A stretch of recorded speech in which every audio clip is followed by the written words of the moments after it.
Hello everyone, this is Garima Mittal from Team Tech Leaps, and today I'm going to give you a brief demo of our project, that is InduSpecs with AI.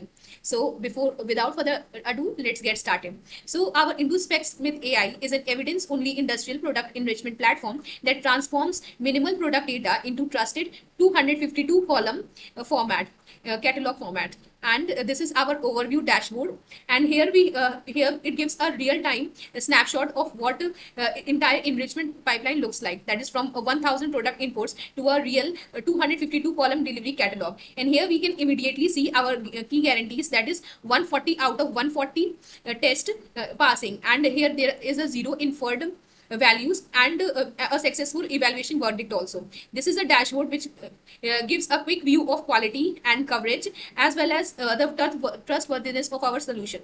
So this is our main dashboard, and now we have another, that is the product explorer.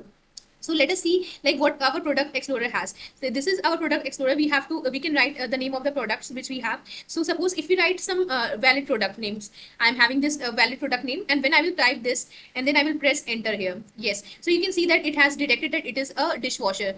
So here it has extracted all the information from it, that is what is the manufacturer part, that is PDSH, and what is its manufacturer part number, what is its product name, and on the basis of that it has generated some classification. You can see here that is a description, its department is applicants, and then it's for the class, inside department there is a class, large appliances, and inside class there is a fine category of dishwasher. So it is under two categories. It is inside this category, and then we have this class path. What is its class path? That is appliance and consumer electronics, and then it has generated a brand manufacturer description also, that is it has generated on the basis of manufacturer name. It has detected that it is from Electrolux home products, and from the for the brand name it has detected that it is from Frigidaire brand, and for the even it is unbranded, and for the Unilog brand no brand is mentioned. These are all from the sample input data set which we were provided from the hackathon team.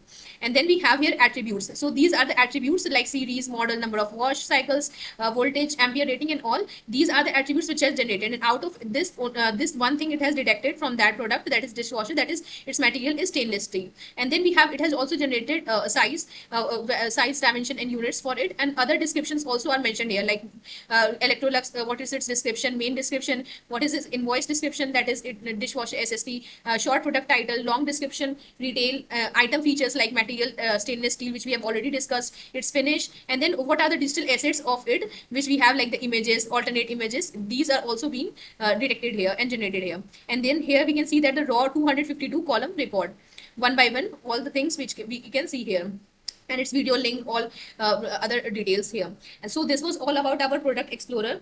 So this product explorer, it allows us to search any product using its part number. And now if I write some random product, suppose XYZ, something random, and then you can see like no products is matching that search. Now let's move on to the review and confidence part. So next is our review and confidence. So instead of pretending that every product has a same quality, we identify that records that may need human attention. The system flags the same issues like parts descriptions, unresolved brand, duplicate part numbers, and potential mismatches also.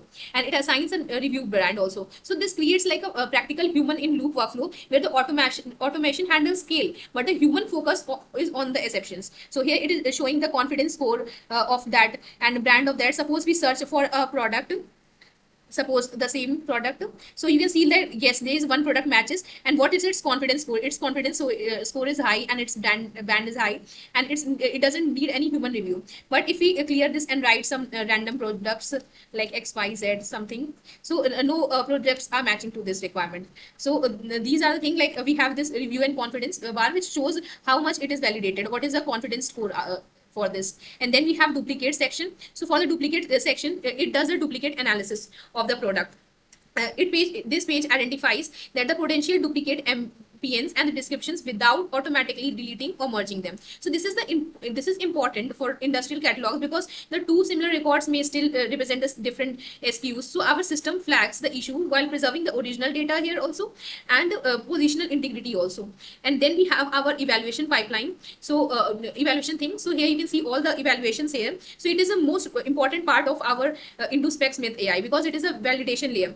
And our automated evaluation framework, it checks for the schema schema integrity, row counts also, and along with unsupported values, fabricated URL and filters content and other quality conditions. And the key result here is that the system produces 0 inferred values, and combined with our this 40 out of 40 past test cases. And these are the limitations. We are not hiding any limitations. We are making it display that only since for this hackathon we were made only 2 rows are available for direct input output ground level truth evaluation. So this is not the statistical representative of the 1000 row evaluation data set. So these are the reference pack status, and this is the detailed evaluation report. What is the header parity, what is the row count, what is input output field, and the ground truth reality per field reality. And these are the other documents, output coverage, character limit, and blank field analysis, and all these things. So the overall verdict here is the pass. And then we have our pipeline run. This is also one of the most crucial feature of this. So this our pipeline page demonstrates that this dashboard is not a static dashboard. It is actual the enrichment pipeline, because here we can do evaluation, review, and test suite directly from the application. So the entire process becomes deterministic and offline. So let's try this. So I'm clicking on run enrichment pipeline, and then yes, it will take a few minutes.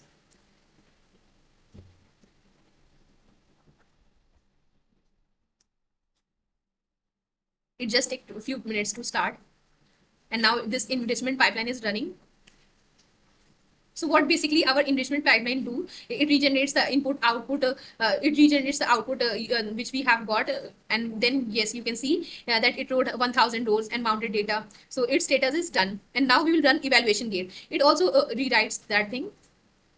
This is our evaluation gate. It has run, and you can see that the verdict, it has generated a pass verdict. So the evaluation gate is also passed. Now the review report. Now let's run the review report. So yes, you can see the review report. It has also generated that it's how much human review is needed and how much duplicate MPN groups are there. So it has all generated a final dashboard into SpecSmith AI, which works. And then so the into SpecSmith AI transforms the industrial product data into rich structured product intelligence without any hallucination and without unnecessary external dependencies. We have used no LLM here, and it is our complete offline solution, and where each and every result is validated before delivery. We have 6 columns in 252 columns output and 0 inferred values. So this is our final thing. Thank you so much for your time.